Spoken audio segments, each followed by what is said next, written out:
Olá, eu me chamo Otton Ribeiro, sou advogado. Vim a convite do aluno Otton Pablo e dos demais alunos dessa escola para tratar de um tema super importante na atualidade. Me pediu para que fosse falado sobre as relações jurídicas relacionadas a fake news, a direito de privacidade, a intimidade da pessoa e o mau uso das redes sociais do ponto de vista jurídico dessas relações, né? Primeiramente, a gente deve abordar que a questão da intimidade e o direito à privacidade é um direito protegido pela Constituição Federal. Isso quer dizer que todos nós possuímos a garantia constitucional de ter esse direito respeitado diante de qualquer relação com as quais nós tenhamos que lidar no dia a dia. O artigo 5º da Constituição Federal, ele elenca todos os direitos e garantias do cidadão. E um dos principais deles, diga-se de passagem, são os direitos relacionados ao direito à intimidade e à privacidade, à inviolabilidade do domicílio do cidadão, e tudo isso a Constituição preza diante da relação de atribuir ao cidadão todos os direitos que lhes são cabíveis relacionados à sua intimidade. Só que a nossa Constituição Federal, vale a pena contextualizar, ela é de 1988, ou seja, de um tempo muito antigo relacionado às questões tecnológicas e a globalização que nós acompanhamos durante esses mais de 30 anos de Constituição. Visando isso, a nossa Constituição, recentemente, incluiu um inciso no seu artigo 5º relacionado à proteção do direito à intimidade, inclusive em relação aos direitos à proteção aos dados, que é o inciso número 79 da Constituição, que não só ele preza pelo direito da intimidade física da pessoa, relacionado ao ambiente da casa dela, relacionado à vida pessoal dela, como também a intimidade da pessoa na sua vida virtual. Visando isso também, em 2018, foi editada a Lei LGPD, a Lei Geral de Proteção de Dados, que visa justamente isso. Ela visa atribuir diretrizes para que sejam reguladas essas relações e garantir uma proteção a mais ao cidadão em relação à sua vida na internet, digamos assim, né? A LGPD ela prevê inclusive sanções tanto para pessoas físicas quanto para pessoas jurídicas, quando são desrespeitados esses direitos relacionados à intimidade da pessoa. A LGPD elenca uma série de garantias para o cidadão, ela elenca uma série de sanções para aqueles que não respeitam esse tipo de direito. Inclusive, vale ressaltar também, além da LGPD, a gente teve recentemente, um pouco mais antiga inclusive que a própria LGPD, uma lei muito famosa que visava proteger o direito à privacidade da pessoa, que ficou conhecida como Lei Carolina Dickmann,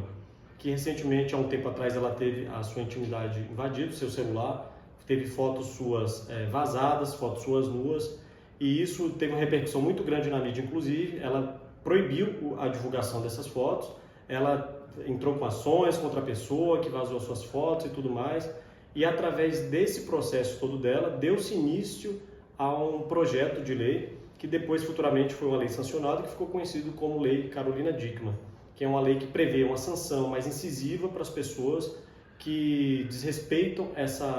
esse direito, digamos assim, e que violam o celular da pessoa, os e-mails pessoais das pessoas, ou fotos íntimas das pessoas, e vazam essas fotos íntimas pela internet.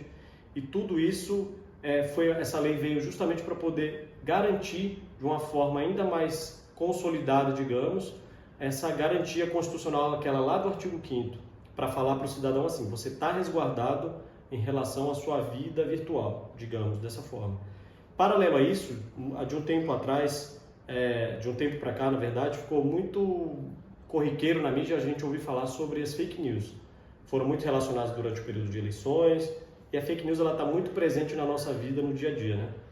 Todos nós já devemos ter recebido aí no WhatsApp algum link duvidoso, de procedência duvidosa, ou alguma notícia inusitada que todo mundo fica curioso e quer clicar para ver. Alguns dos nossos pais, as gerações mais velhas, por exemplo, que não estão tão antenadas em relação a isso, eles tendem a cair mais nesse tipo de golpe ou nesse tipo de notícia falsa, digamos, que é o conceito preciso das fake news. Fake news nada mais é do que você propagar um tipo de informação que você sabe que não é verdadeira e que você faz com o intuito de agir de má fé para prejudicar alguém ou para prejudicar alguma situação específica na sociedade. Quem faz isso, vale a pena lembrar, também está sujeito a sanções legais. O Código Penal prevê sanção para quem faz esse tipo de coisa. Inclusive, vale aqui ressaltar que o Código Penal ele verifica essas fake news ou invasão de privacidade, essa invasão à intimidade da pessoa, ela pode violar um direito que a gente chama de direito à honra, que é o que o Código Penal prevê. O direito à honra, os crimes contra a honra, na verdade, a gente separa eles em 3 tipos, que é o crime de calúnia, difamação e um crime de injúria. Esses 3 crimes são tipificados porque eles atingem a honra subjetiva do cidadão, ou seja, quando você sente que o seu direito, a sua honra foi violado, você se sente ofendido de alguma forma. A calúnia nada mais é quando alguém te imputa um crime que ela sabe que esse crime é falso, que não foi você que cometeu esse crime, mas ela imputa de má fé justamente para poder prejudicar esse terceiro. Essa pessoa que age de má fé, ela está sujeita à sanção penal e pode responder pelo crime de calúnia. A difamação, ela independe de se a informação que é propagada, se ela é verdade ou se ela é mentira. Se você propaga uma informação sobre um colega seu, sobre um parceiro seu, um amigo seu, um ex-namorada, um ex-namorado, ainda que essa informação seja verdadeira,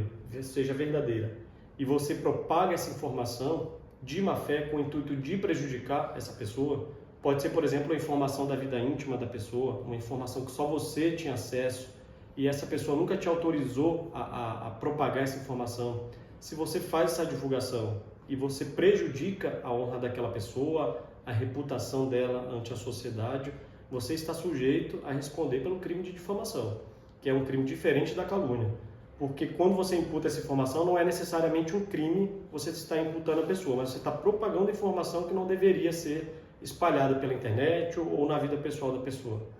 Já a injúria é o mais atípico dos 3, porque a injúria ela é muito mais difícil de ser caracterizada, porque a injúria não necessariamente ela vai ser uma informação propagada para o terceiro ou na mídia social. Mas a injúria ela é quando você, por si só, sente que a sua honra subjetiva foi atingida. Pode ser um xingamento, alguém que te humilhou no seu trabalho, alguém que te humilhou na sala de aula, alguém que usou um apelido pejorativo para você, que praticou algum tipo de bullying. Por mais que isso seja relacionado a uma cena da realidade para você, esse crime ele pode ser caracterizado como injúria. Por quê? Porque isso diminuiu a sua honra e isso te deixou numa situação constrangedora para si mesmo, te deixou magoado de alguma forma. Então, é nesse ponto que nós devemos chegar. Quando a gente fala das fake news, quando a gente fala do direito à privacidade, existe uma linha muito tênue entre o respeito e o desrespeito em relação a esses crimes que você pode se enquadrar quando você ultrapassa esses limites. Então, quando você invade a privacidade de um colega seu, você invade um sistema virtual de um colega, um amigo ou um terceiro, e você tem acesso a informações sobre aquela pessoa, e você as propaga de uma forma que você sabe que está errado, mas você age consciente de que está agindo erradamente, você pode sim responder por crimes, independente da sua justificativa, porque você sabia que essa atitude não seria correta, né? Então você pode ser enquadrado num artigo da LGPD, você pode ser enquadrado num artigo, por exemplo, da lei Carolina Dickmann, que eu citei, quando se trata de vazamento de fotos íntimas, vazamento de informações pessoais da pessoa, ou você pode, inclusive, responder criminalmente quando for alguma coisa relacionada a esses crimes que atentam contra a honra do cidadão. Pode ser um crime de injúria, pode ser um crime de difamação, pode ser um crime de difamação, calúnia ou injúria, um dos 3, na verdade, né? Então, assim, quando a gente fala do mau uso das redes sociais, a gente tem que entender que as redes sociais elas têm um contraponto muito importante na sociedade. Ao mesmo tempo que elas servem para nos manter informados, para poder estabelecer as nossas relações sociais, a gente tem que ter muito cuidado com o que é falado e com o que é postado, com o que é repassado nas redes sociais, porque não é uma terra sem lei, as redes sociais, né? Então é importante a gente ter essa noção e é importante a gente estabelecer esses limites, porque nós devemos lembrar que nós podemos estar passíveis a responder por algum crime do Código Penal e assim prejudicar um terceiro. Então é importante a gente lembrar disso e é importante também a gente fazer um bom uso das redes sociais, sempre respeitando o direito do outro e aqueles limites que lhe foram atribuídos. Espero ter contribuído com todos. Boa sorte aí.